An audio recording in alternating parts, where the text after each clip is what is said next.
Bismillahirrahmanirrahim. Assalamualaikum warahmatullahi wabarakatuh. Alhamdulillah, assalatu wassalamu ala rasulillah, la hawla wa la quwata illa billah. Subhanaka la ilma lana illa ma 'allamtana innaka antal alimul hakim. Baik, semoga semua sehat selalu. Mohon maaf jika ada keterlambatan penyampaian materi dan sebagainya. Semoga tidak menghalangi antusias teman-teman semua dalam memahami dan uh, berusaha untuk menginternalisasi apa yang kemudian disampaikan dalam materi pada hari ini. Hari ini insya Allah kita akan berbicara tentang teori permintaan, penawaran, skala dan keseimbangan pasar. Karena kemarin teori permintaan dan penawaran sudah teman-teman buat video, maka saya akan sedikit saja menjelaskan itu dan sisanya nanti akan kita lebih banyak pada keseimbangan pasar, ya. Baik, kita awali dengan baca basmalah. Bismillahirrahmanirrahim. Mari kita simak share screen yang sudah saya siapkan.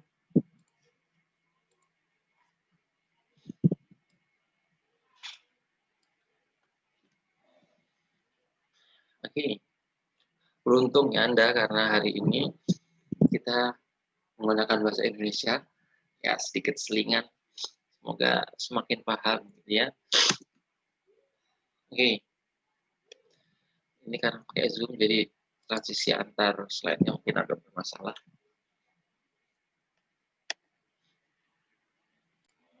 Oke, sebenarnya ada video yang bisa Anda simak untuk sebagai awal atau sebenarnya rangkuman dari permintaan dan teori permintaan dan penawaran ini. Gitu. Tapi coba kita cek bisa atau enggak.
Baik, dari video tadi Anda sudah bisa menyimpulkan ya bagaimana hukum permintaan dan penawaran itu berlaku.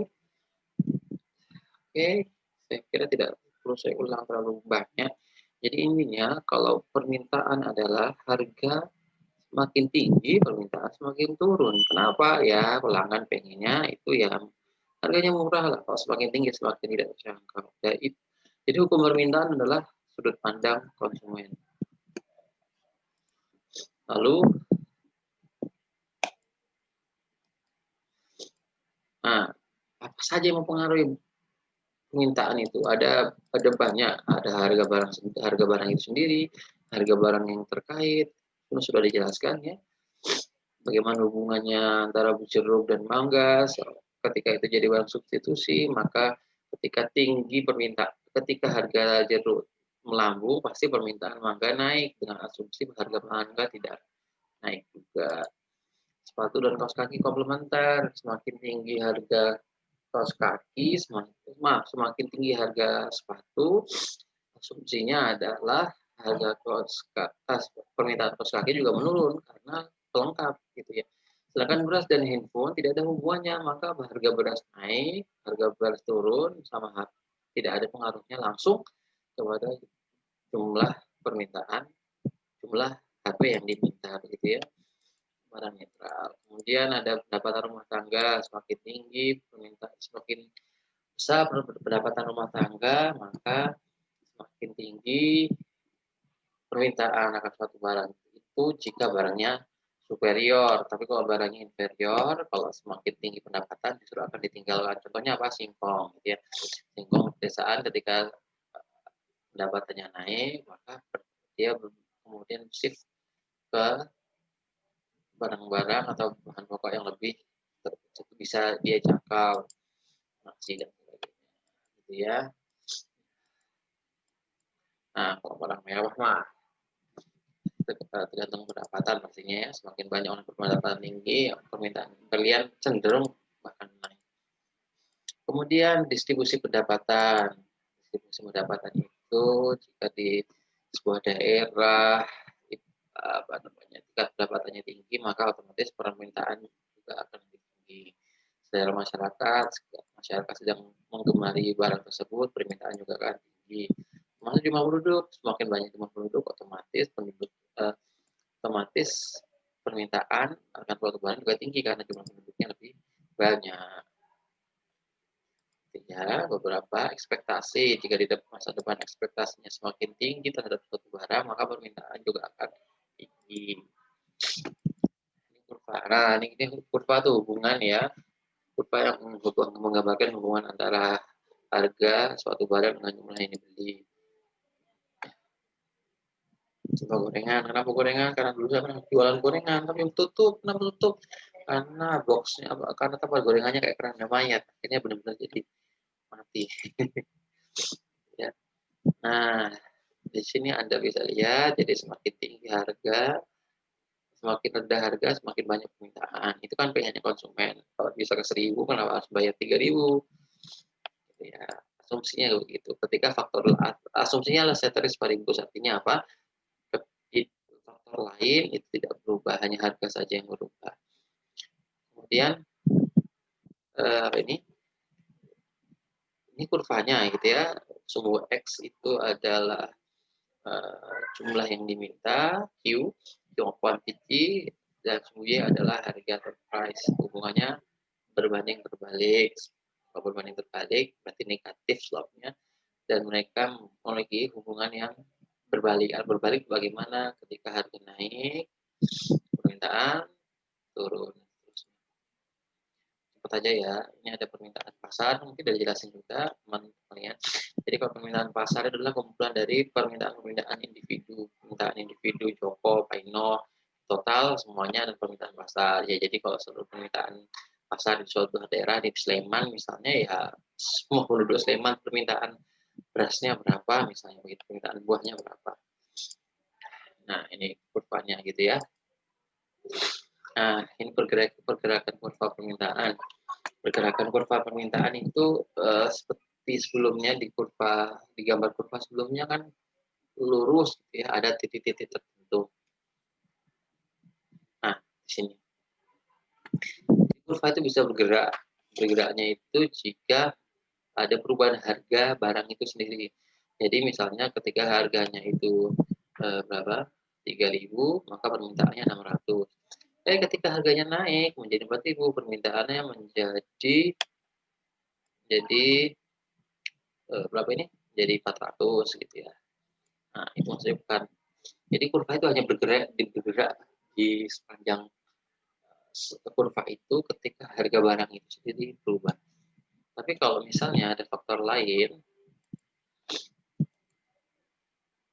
nah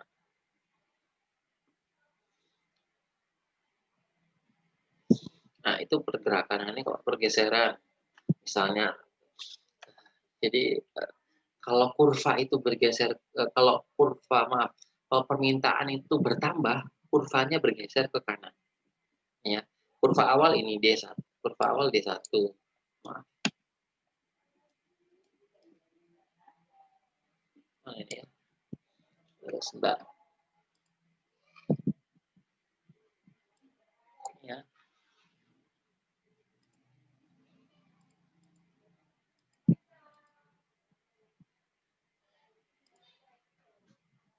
Bentar, ya, oke.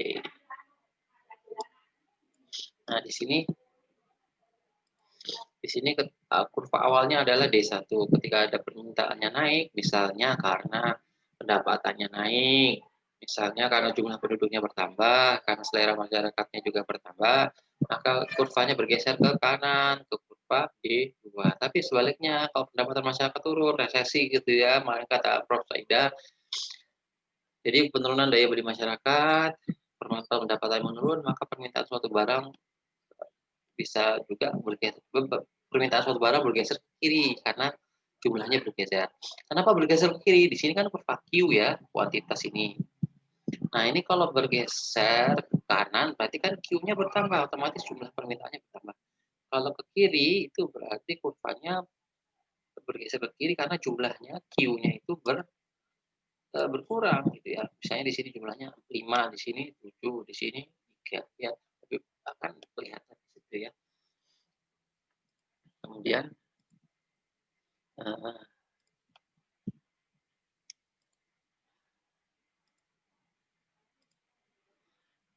kelihatan ya, ini D1, ini D2, D3. Oke. Kita lanjutkan. Nah, ini misalnya tadi sudah saya sebutkan. Kalau terjadi ada kenaikan atau penurunan pendapatan. Kenapa ketika ini kurva awalnya ada di garis D ya, di kurva D ini, kurva awalnya. Maaf. Nah, ketika pendapatan naik ya karena mungkin ekonomi sedang melesat gitu ya, tidak lagi resesi, sudah pulih kembali, pendapatannya menjadi naik gitu ya, karena iklim, karena omnibus law gitu ya. Kita lihat aja cipta kerjanya bagaimana. Pendapatannya sebuah masyarakat naik, maka permintaan misalnya baju gitu ya, fashion naik juga. Kenapa naik? Karena orang memiliki uang yang lebih banyak dan cenderung ingin membeli barang yang lebih banyak, termasuk di antaranya adalah baju gitu ya. Maka dia bergeser dari kurva D menjadi kurva dari kurva D menjadi D1 ke kanan. Jumlahnya Q, jumlah awal, gampangannya gini lah sederhananya ya. Kalau ini dalam sebuah masyarakat gitu ya, dalam kurun satu bulan atau permintaannya Q ini adalah 100.000 piece, setelah 10.000 setel baju. Kemudian karena pendapatannya masyarakatnya naik menjadi katakan 150.000 piece. Maka kurvanya ikut bergeser dengan asumsi harganya tetap, ya harganya kan tetap P ini ya. Lalu sebaliknya karena resesi seperti corona kemarin, banyak orang menahan pengeluaran, maka fashion itu kan terdampak. Dia berkurang juga permintaannya berkurang dari 100.000 misalnya karena orang nggak banyak beli baju, berkurang menjadi Q2, misalnya dari 100.000 menjadi cuma 60.000 style per bulan di suatu daerah tertentu gitu ya. Paham ya? Semoga paham. Nanti kalau nggak paham silakan. Ini timbul. Nah, sebaliknya. Ya. Nah, sekarang kita masuk ke penawaran. Penawarannya sebalik. Penawaran itu sebaliknya. Itu ketika permintaan sebuah masyarakat, ketika harga barang, karena penawaran dari sisi produsen. Produsen itu motifnya untung, profit oriented.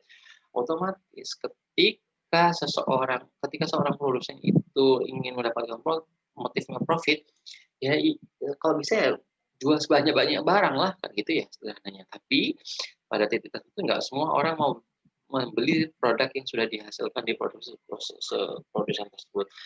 Maka motif produsen adalah semakin harga itu tinggi, semakin banyak barang yang ditawarkan. Kenapa semakin tinggi barang? Semakin tinggi yang ditawarkan, iyalah dia mau dapat untung gitu ya. Otomatis logikanya gini, ketika harganya lagi 10.000 misalnya, ya ketika dia produksi banyak, otomatis untungnya juga akan semakin banyak. Tapi nanti kita akan bicara di keseimbangan pasar di setelahnya. Kenapa nggak kemudian produsen itu menjual dengan harga setinggi-tingginya? Itu ada hukum keseimbangan pasar, equilibrium. Nah, ini determinan penawaran atau faktor-faktor yang mempengaruhi penawaran. Harga barang itu sendiri ya, kemudian harga barang lain, misalnya harga barang lain apa ya contohnya? Oke, es krim gitu ya. Es krim Walls. Nah, Campina misalnya jual es krim harganya 10.000 karena Walls itu kemudian menurunkan harga yang awalnya 15.000 jadi 12.000, maka penawarannya Campina ini juga akan berkurang gitu loh. Kenapa berkurang? Karena si pesaing itu juga menaikkan harga gitu ya, menurunkan harga gitu. Maka bisa jadi dikurang. Dan seterusnya, nih yang penting adalah biaya produksi.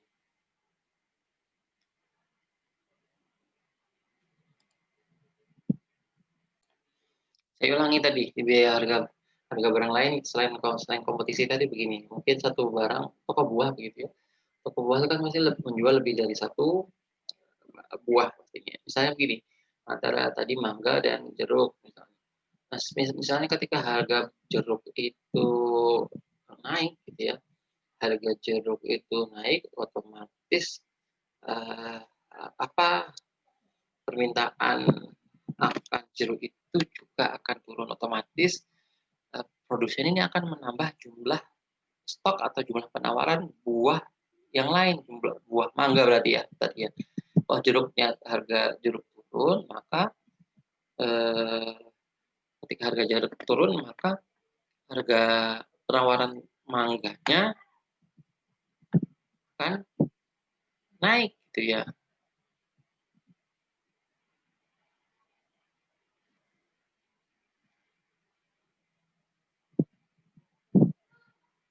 Oke.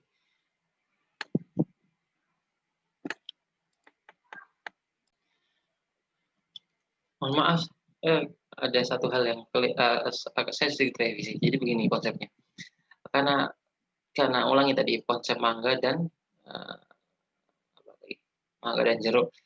Saya ulangi, saya revisi. Jadi ketika mangga itu ketika mangga harganya turun, mangga harganya turun karena mungkin lagi panen. Jadi kalau panen kan harganya turun. Mangga panen, gitu ya. Dan kemudian harganya jadi turun, otomatis produsen nggak mau rugi dong kalau harganya turun, maka dia akan menaikkan penawaran barang yang lain, yaitu jeruk. Jadi jeruknya ditambahin stok. Itu logika dari sisi produsen, walaupun nanti tidak di lapangan tidak segitu. Kenapa? Ya, karena nanti kita lihat ada keseimbangan pasar, ada law of equilibrium gitu ya. Jadi itu untuk logika. Jadi ketika bicara soal penawaran nanti bicara logika produsen. Kemudian selanjutnya adalah biaya produksi. Sederhananya, saya lupa menyampaikan ya, belum saya sampaikan. Jadi faktor produksi itu ada 4, ada tanah, ada modal, ada tenaga kerja, ada entrepreneurship. Misalnya gini, tanah itu ketika gini aja lah tenaga kerja gitu ya, tenaga kerja setiap tahun kan naik ya harga upahnya. Ketika harga pekerja naik, otomatis biaya produksi naik. Ketika biaya produksi naik, apa yang terjadi?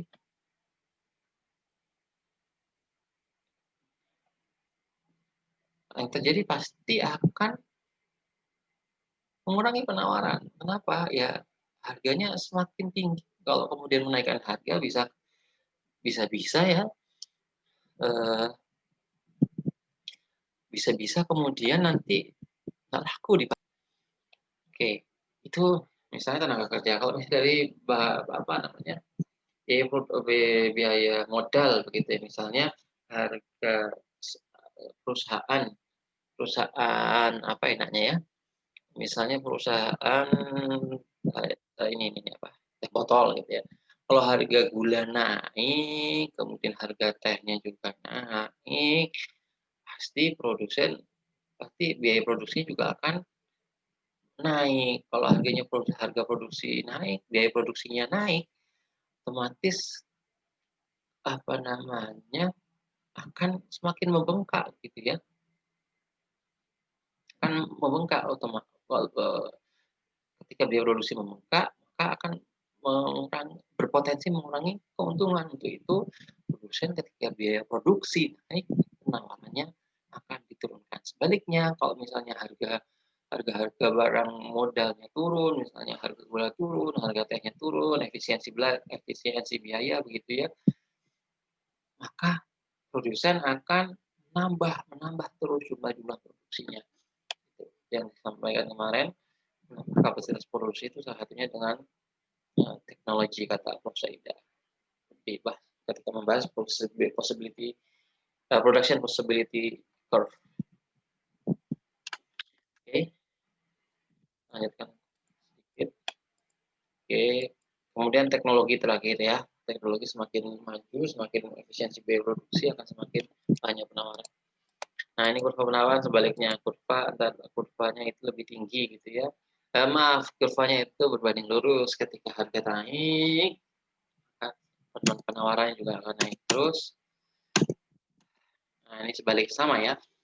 Ketika ada pergeseran, maaf, ketika ada pergeseran betul, jumlah yang ditawarkan dengan jumlah yang dengan harga barang, maka ketika harga barang itu apa namanya, maaf, ketika biaya produksi turun, mengakibatkan penawaran naik. Ketika penawaran naik, kemana kurva bergerak, ke kanan atau ke kiri?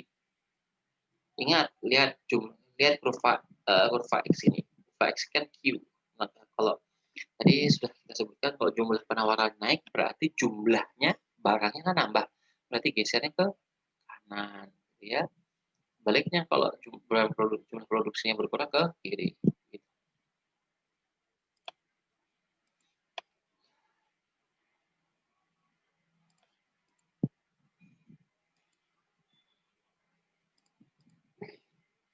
Oke, ini yang kita bahas panjang ya pengantarnya. Ini keseimbangan pasar. Loh, kenapa ada keseimbangan pasar tadi dijelaskan di video? Produsen ingin keuntungan sebesar-besarnya, kalau konsumen pengen harga semurah-murahnya, gimana mau ketemu gitu ya? Kalau produsen mau naikin harga seenaknya, ya siapa yang mau beli? Tapi kalau kemudian produsen menjual dengan harga yang sangat rendah, dari mana untungnya gitu ya? Itulah kemudian keseimbangan pasar itu. Keseimbangan pasar itu rumusnya satu.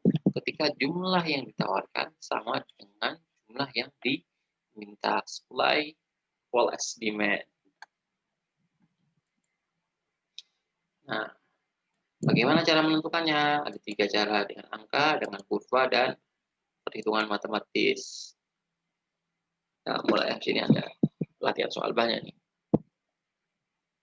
Nah, ini menentukan dengan tabel.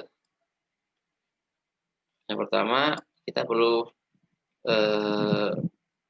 ini memperhatikan, ada istilah ini ya, shortage atau kelebihan permintaan. Jadi jumlah barang yang diminta itu lebih banyak daripada kebutuhan, daripada jumlah yang, maaf saya ulangi, ketika jumlah yang diminta, jumlah permintaan lebih banyak daripada apa namanya, jumlah jumlah keseimbangan pasar. Nanti kita lihat.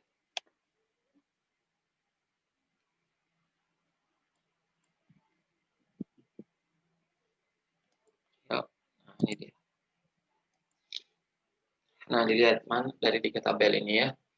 Harga gorengan ya ketika harga 1.000 penawaran dan permintaan berbanding terbalik. Nah, kita lihat di manakah keseimbangan pasar, di manakah produsen dan konsumen itu sepakat.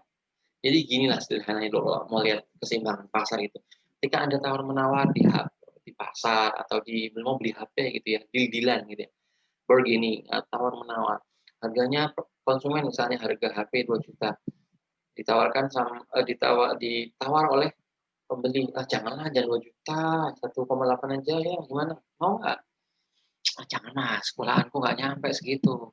Satunya, 1.950. Duh, dikit lah mas. Nah, begitu tawar sampai deal harganya 1.900.000. Nah, 1.900.000 itulah harga pasar. Itu sebenarnya. Nah, di sini di sini mana harga pasar, harga keseimbangan pasar dan jumlah keseimbangan pasar. Ya, di sini dilihat ya. Kita lihat apa sih rumusnya? Supply is equal as demand. Jadi supply sama dengan demand. Jumlah yang penawaran sama dengan jumlah yang diminta. Mana yang sama jumlahnya? Iya, ini dia 500. Jadi pada titik inilah jumlah yang ditawarkan dan yang diminta sama. Inilah harga keseimbangan terjadi, yaitu harga 3.000. Seperti tadi ya, tawar-menawar. Kurang. Di mana pasar nih? Tabelnya meleset dikit ya. Maaf. Aduh, maaf ini ya, tabelnya nggak pas, tapi yang jelas di sini.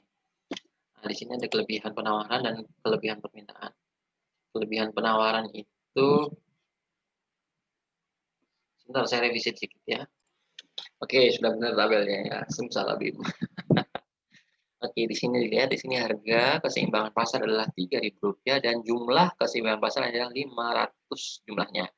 Nah, di sini ada keterangan surplus dan shortage. Apa itu surplus? Surplus terjadi ketika ada jumlah yang ditawarkan itu melebihi dari jumlah keseimbangan pasar. Di sini lihat berapa 500. Di sini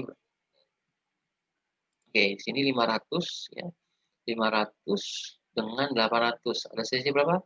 300. Nah, 300 itulah yang namanya surplus atau kelebihan penawaran. Kok ini 1.000 berapa? 500 dan 1.000 dan 500. Berarti selisih ada 500, ada selisih penawaran sebesar 500 unit barang ketika harganya 6.000. Ketika harganya 4.000, surplusnya 3.000. Nah, sebaliknya, ketika harganya itu hanya 2.000, terjadi berapa selisihnya? Harga pasar, jumlah yang jumlah keseimbangan berapa? 500. Ini permintaannya berapa? 650. Jadi ketika harga gorengan 2.000, terjadi kelebihan permintaan atau shortage sebesar 150 buah gorengan. Nah, ketika harganya 1.000 tambah murah, tambah banyak dong konsumen yang beli kan gitu ya. Maka ada potensi shortage atau kelebihan permintaan sebesar 300 buah gorengan. Ya, 500 dan selisih antara 800 dan 500. Ya, semoga. Nah, ini cara menentukan harga keseimbangan pasar sederhana dengan kurva. Kurva itu terjadi keseimbangan saat kurva permintaan yang D, demand ini ya, berpotongan dengan kurva apa ini, supply, penawaran. Ketika bertemu di suatu titik, itulah keseimbangan terjadi. Maka di sini kita lihat di kurva berapa? Jumlah keseimbangannya berapa? 500. Dan harga keseimbangannya berapa? Rp3.000. Di sini titik equilibrium. Nah, itu ya titiknya equilibrium. Oke. Nah, inilah kelebihan permintaan tadi ya, 500 ketika harganya berapa? 2.000. Jadi kelebihan permintaan dari 300 sampai 500. Berapa sisinya? 2. Ya. Nah, ini dia ya. Ini sudah makin lezat ini yang akan mulai hitung-hitungan. Gimana caranya agar kedua fungsi ini menjadi sama ketika diketahui sebuah fungsi. Jadi fungsi itu kan didapat dari hitung-hitungan ya, dari apa namanya, tabel dibuat fungsi kan bisa ya, nanti kita juga akan belajar. Nah, ketika didapatkan ada fungsi permintaan dan fungsi penawaran. Dimana ketika sudah belajar juga ya. Fungsi permintaan QD itu quantity of demand, QS itu quantity of supply. Q demand-nya 650 min 1/20 P dan QS-nya 3/10 P min 400. Pertanyaannya, berapakah harga keseimbangan pasar dan berapakah jumlah keseimbangan pasar? Caranya gimana? Ingat, rumusnya adalah supply equal estimate. Jumlah yang ditawarkan dan jumlah yang diminta itu sama. Gimana caranya sama? Berarti kalau jumlahnya sama, Q-nya kan sama ya. Ya udah, tinggal dimasukkan aja rumusnya.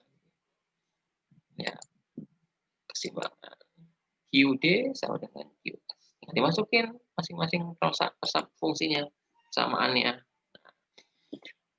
Diproses di matematika, Anda harus bisa ini. Awas kalau nggak bisa. Harus bisa. Terus dibuat, dikali silang, dapat P sampai dengan 3.000. Jadi harga keseimbangannya berapa? 3.000 rupiah. Oke, harga keseimbangan sudah masuk, sudah dapat. Gimana cara mendapatkan jumlah yang ditawarkan? Maka masukkan aja di salah satu, berapa jumlah keseimbangan pasar gitu ya. Tinggal masukkan aja P ini di salah satu fungsi, di QD maupun QS. Misalnya dimasukkan di QS 3/10 P. Nanti tinggal masukkan P-nya diganti 3.000. Maka diproses 3/10 dikali 3.000 min 400 dengan 500. Jadi di keseimbangan adalah harganya 3.000, kuantitasnya 500. 500,3.000 kalau pakai sumbernya. Nah, ini ada berapa contohnya gitu ya. Berapa permintaan kopi adalah QD dan QD 30.000 min 2P dan lawannya adalah begini.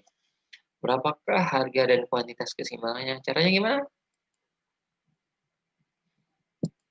Ini sama. QD sama dengan QS berapa? Disamakan. Sama, dapatlah P sama dengan 7.000. Gimana cara dapat 7.000? Dihitung lah, masa nggak bisa ya? 3.000, nanti P-nya dipindah sisi kiri semua, yang angka ini pindah ke sisi kanan semua, nanti dapat P gitu. Harus bisa, udah lulus SMA nggak bisa langsung ulang SMA. Oke, dapatlah. Oke, berapa berarti harga keseimbangannya 7.000, kuantitasnya 16.000. Oke, jadi titik keseimbangannya 7.000 harganya, jumlahnya adalah 16.000. Nah, ini dia mulai ya. Kita itu kalau sudah diketahui fungsinya lah gimana kalau fungsinya itu belum didapatkan. Ini dia caranya. Oke.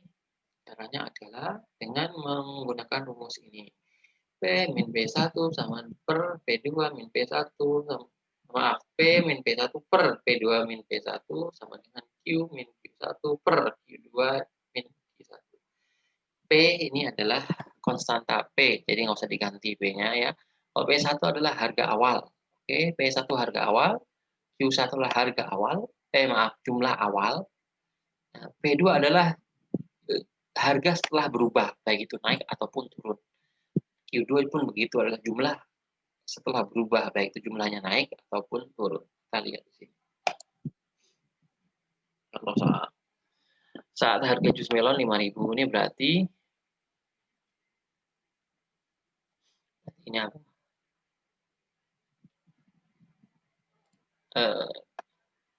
Gimana? Oke. Cara ini gimana sih pakai? Oke, 5.000 ini berarti apa? Harga awal ya. Jadi P1 jumlah yang terjual adalah 20 gelas. Berapa ini adalah Q1 Namun saat jus melon dinaikkan, berarti harganya naik, berubah gitu ya menjadi 7.000. Nah, 7.000 berarti ini P2. Yang terjual hanya 10 gelas. 10-nya apa berarti? Q2.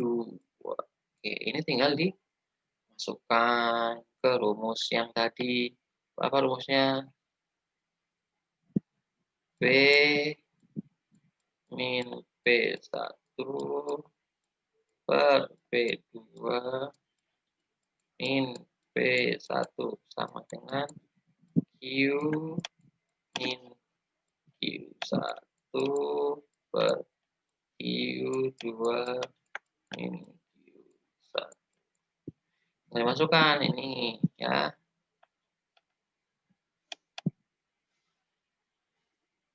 Ini Q-nya, P-nya masuk sini. Ya, ini masuk sini. Ininya sini, ini masuk sini. Maaf, salah garis. Q-nya masuk sini. Q2-nya masuk sini. Kemudian Q1-nya juga masuk sini. Nah, ini P2 ya, P2-nya masuk sini. P1-nya juga masuk sini. Oke. Itu. Lalu ketemu rumusnya. Kita lihat.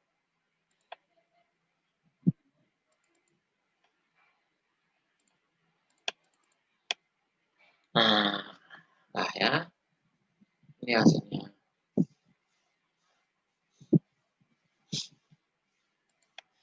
P min B1 tadi sudah dimasukin, ini tinggal diproses ya.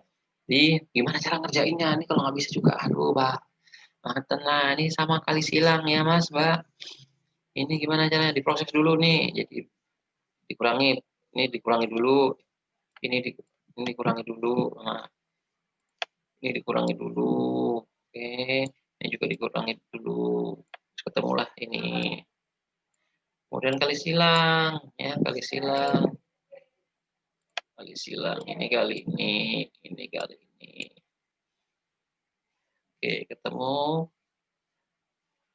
P min 5.000 dikali min 10, ketemunya ini.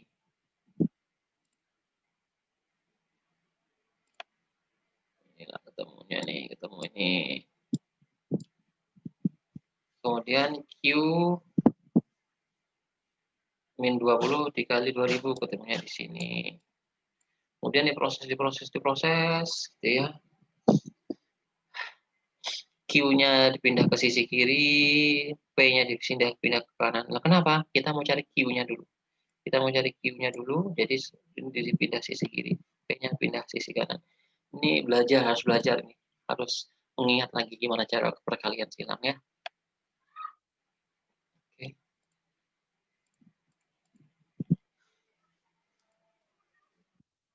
Nah, ini ada, tapi nggak usah dilihat lah.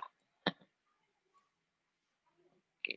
Nah, ini sedikit lagi terkait dengan. Nah, ini ya, kita akan berbicara tentang pergeseran keseimbangan pasar, pergeseran kurva keseimbangan. Prinsipnya adalah ketika permintaan itu bertambah, maka kurvanya itu geser ke kanan, ya. Pun begitu juga penawaran, ketika bertambah jumlah penawaran bergeser ke kanan dari sisi masing-masing. Kalau kurva permintaan kan yang ini ya, yang melereng negatif, sekarang geser ke kanan. Kalau apa namanya, geser ke kanan nih ya, ke kanan, ini permintaan. Kalau penawaran biasanya kalau bertambah jumlahnya geser ke kanan. Ke kanannya berarti ke bawah. Ini. Oke, permintaan. Itu ya, perlu dipahami dulu. Kita lanjut ke slide selanjutnya. Contohnya.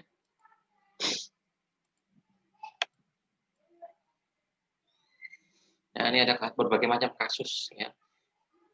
Yang pertama adalah ketika berubah dari dua sisi. Ketika tadi ada yang lewatan ya. Oh iya, Ini kelewatannya gini. Nah, ketika misalnya kalau ini berubah, yang berubah hanya permintaannya. Titik awalnya adalah ini. Titik keseimbangan pasar awalnya adalah ini. Oh, kegedean.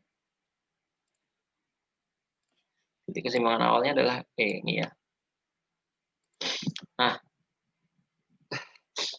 kemudian ada perubahan jumlah yang diminta, bergeser ke kanan. Kalau bergeser ke kanan berarti apa? Jumlahnya bertambah. Jumlah permintaan bertambah. Ketika jumlah permintaan bertambah, titik keseimbangan pasarnya berubah ke titik E1 ini. Apa yang terjadi pada harga? Harga awalnya misalnya P. Misalnya harganya pertama 1000 gitu ya. Ketika harga 1000 gede kan. Ini lagi.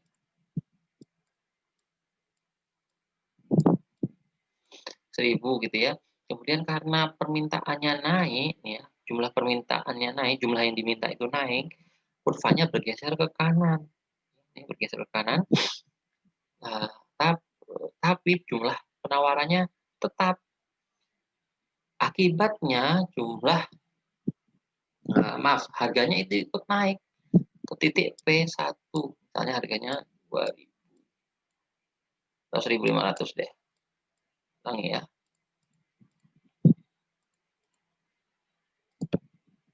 1500.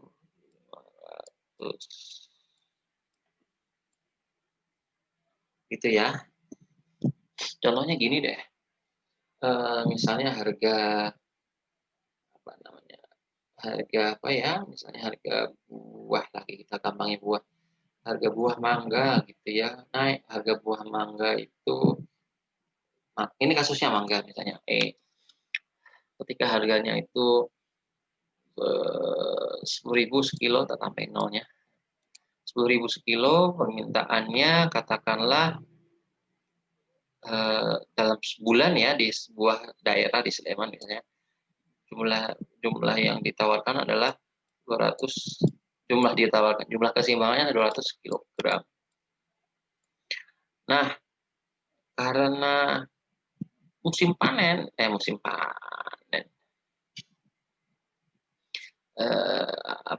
karena musim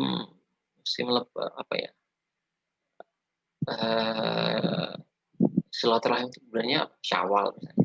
Ketika masuk bulan Syawal, ternyata permintaan buah mangga itu naik karena orang banyak berkunjung ke rumah orang, bawa oleh-oleh dan mudik dan sebagainya. Makanya bergeser ke kanan, jumlah yang diminta kanan. Sedangkan stok mangga itu nggak berubah karena mungkin nggak musimnya atau belum ada stok tambahan. Maka jumlah penawaran itu kurvanya tetap, kurva penawaran tetap di sini, nggak berubah. Yang bergeser hanya kurva permintaan, bergeser ke kanan. Akibatnya apa? Akibatnya terjadi titik keseimbangan baru di titik E. Katakanlah jumlah keseimbangan pasarnya berubah menjadi 250 kilogram. Nah, karena ada penambahan jumlah permintaan, sedangkan jumlah penawaran stok mangga di pasaran itu tetap, maka akan terjadi kenaikan harga mangga yang awalnya 10.000 menjadi 15.000. Gitu ya. Pasti ya, karena mangga itu menjadi langka, sedangkan permintaannya bertambah, maka harganya akan terdorong naik. Gitu, oke. Lanjut lagi. Sebaliknya nih ya. Sebaliknya, kalau misalnya harga lagi panen gitu ya, lagi hari ini awalnya di titik ini, keseimbangan pasarnya di titik ini, titik awal keseimbangan awal karena lagi panen, maka jumlah penawarannya bertambah ke kanan, bergeser ke kanan. Tetapi karena lagi nggak musim unjung-unjung, silaturahim, maka penawaran mangga tetap aja walaupun jumlah stoknya bertambah. Maka akibatnya apa? Kurva permintaan tetap di kurva D, tapi keseimbangan keseimbangan baru telah terjadi di titik E1 ini. Apa yang berubah? Harga. Harganya dari P menjadi P1. Katakan tadi 10.000 menjadi 8.000 sekilo. Elek, tulisan. Karena nih.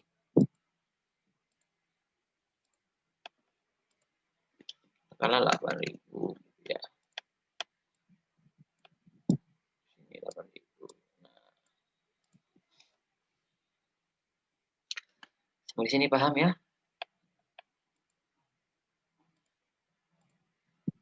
Oke. Apa lagi? Oke, kita lanjut ke slide berikutnya. Nah, ini kalau dua-duanya tadi kan permintaan sama penawaran dan permintaan masing-masing tetap kasus masing-masing. Nah, kalau dua-duanya berubah terus bagaimana? Kalau kedua-duanya berubah tergantung kasusnya, ya.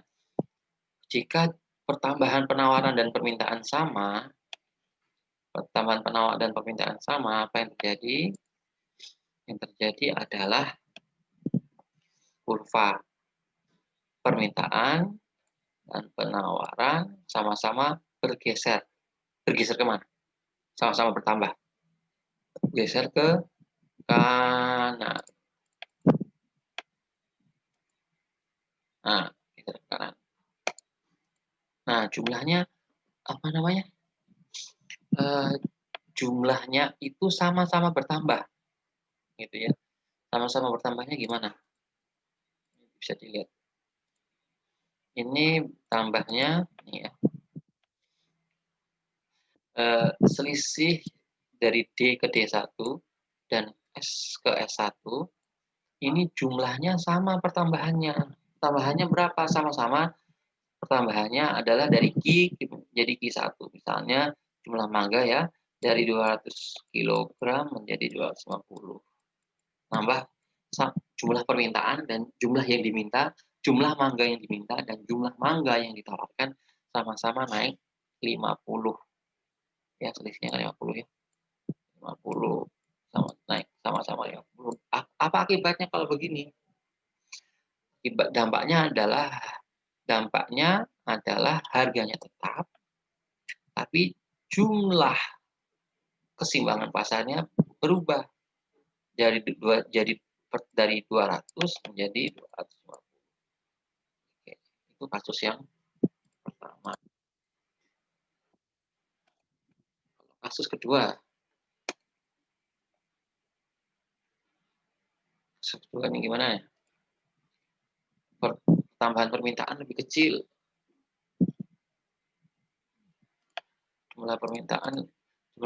Jumlah yang diminta lebih kecil. Gimana nih?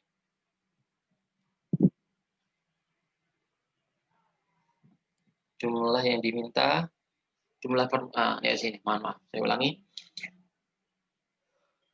Dua-duanya sama-sama bertambah. Ya. Tadi penawaran bertambah, permintaan bertambah. Tapi dilihat di sini. Jumlah penawarannya lebih besar daripada jumlah permintaannya. Dilihat dari mana? Nih loh, selangnya nih loh, dilihat. Jarak antara S1 dan ke S1 dan D ke D1 kan lebih besar S ke S1. Artinya jumlah penawaran lebih besar nambahnya dibandingkan jumlah permintaan. Akibatnya apa? Akibatnya adalah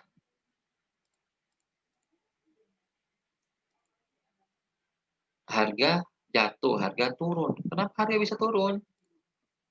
Harga turun kenapa? Karena jumlah stok yang ada di pasaran lebih besar daripada jumlah yang diminta. Artinya apa? Ya, tidak terjadi kelangkaan, justru terjadi kelebihan penawaran. Jika kelebihan penawaran berarti harganya akan menjadi jatuh. Kenapa jadi jatuh? Nah, ketika harga jatuh daripada nggak laku gitu ya, mendingan diturunin lah harganya. Itu sederhananya logikanya kan. Sebaliknya gitu ya. Sebaliknya kalau jumlah yang diminta pertambahannya lebih besar daripada jumlah yang ditawarkan, ya, D ke D1 dan S ke S1 lebih besar perubahannya dari D ke D1 lebih besar jumlah permintaannya berubah daripada perubahan jumlah yang ditawarkan. Artinya, apa akibatnya? Akibatnya adalah demand melebihi supply. Ketika demand melebihi supply, harga akan terdongkrak. Ya, ini yang terjadi pada misalnya harga pada saat Ramadan, begitu ya, harga banyak yang naik, stoknya itu nggak bisa memenuhi permintaan pasar, akibatnya harga melonjak. Itu sederhananya loh ya. Kalian lihat kasus Ramadan. Nah, di sini lihat nih. Ada kasus gitu ya. Jelang Ramadan harga sembako merangkak naik, Ramadan tiba harga bahan pokok merangkak naik. Kenapa? Kenapa justru pas puasa? Ini kan kontradiktif ya. Kenapa? Ya, kita setuju bahwa kemudian perilaku berbagi orang Indonesia itu semakin besar ketika Ramadan sehingga banyak permintaan bahan-bahan pokok, bahan-bahan masak yang kemudian itu tidak dikonsumsi sendiri juga, tapi untuk misalnya bersama, buka bersama lah, berbagi dengan sesama, takjil dan sebagainya. Akibatnya apa? Pertambahan jumlah permintaan tidak sebanding dengan pertambahan jumlah penawaran. Pertambahan jumlah demand tidak sebesar pertambahan jumlah supply. Akibatnya terjadi kelangkaan supply, harga pun merangkak naik. Untuk itu sebenarnya salah satu yang mengatasi harga naik saat Ramadan adalah memastikan stok stok barang itu terjaga gitu ya. Ada quote di tengah-tengah ya. If you have a strong commitment to your goals and dreams, if you wake up every day with a passion to do your job, everything is possible. Jadi kalau Anda punya mimpi, dan setiap Anda bangun, Anda memiliki passion untuk bisa melakukan pekerjaanmu itu, maka semuanya akan menjadi mungkin. Ini motivasi juga buat saya. Nah, okay, this is the end of this video. So, Anda coba kerjakan 3 soal ini. Nanti di pause aja ya. Soal yang pertama, soal yang kedua, dan soal yang ketiga. Tolong kerjakan dan saya mau melihat hasilnya saat pertemuan sinkron nanti. Oke? Subhanakallahumma wa bihamdika asyhadu an la ilaha illa anta astaghfiruka wa atubu ilaik. Mohon maaf jika ada kekurangan. Assalamualaikum warahmatullahi wabarakatuh.